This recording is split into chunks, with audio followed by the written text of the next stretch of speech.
it's no longer enough simply to be a fast crossover. Many crossovers are fast, and several of them are also sexy. The Porsche Cayenne, almost endearingly homely in its first iteration and brutally overwrought in its second, managed mainly the former. To be fair, you could say they were distinctive, and looked appropriately expensive. There was no mistaking it was a Porsche. And then the Macan came along, much sleeker, definitely sexier.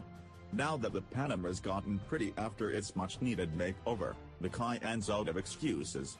It may drive great, but it needs to look the part to be a contemporary Porsche.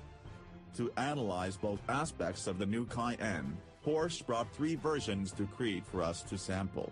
It seemed to be an odd choice at first, but if you've been to Crete on the off-season you know the sleepy island is full of mountains, surprisingly good pavement, and tons of tight switchbacks and larger sweepers.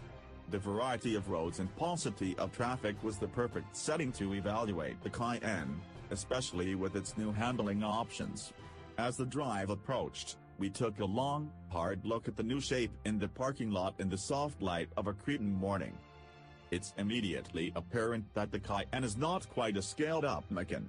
The Cayenne is still doing its own thing, to some extent, and that means it trades some of the Macan's lithe proportions for a staidness that can't quite be explained away by its increased size. The steepness of the front end, despite being broken up by a gaping 3-part grille and a similarly carved-out lower fascia, is imposing and overly tall.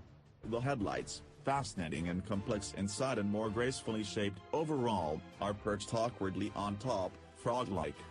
The hood is lovely, with a nice tumble home and perfectly creased power bulge. There's simply no way to reduce the visual height of the front enough to make these elements attractive, but they're certainly distinctive. And as mentioned above, a massive improvement. The profile is clean, with a sharp dual radius character line around each wheel well, perfect semicircles, and deep scallops in the doors. The best part is the rear, which is refreshingly simple and lovely. The wide, unbroken taillight element resembles the Panamera's similar unit but with a dash of inspiration from the Macan's deeply concave lights.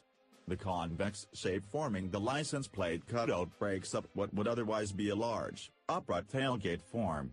The integrated hatch spoiler, with an active panel that can move between several angles, is also smooth and sporty. It'd look entirely naked without it.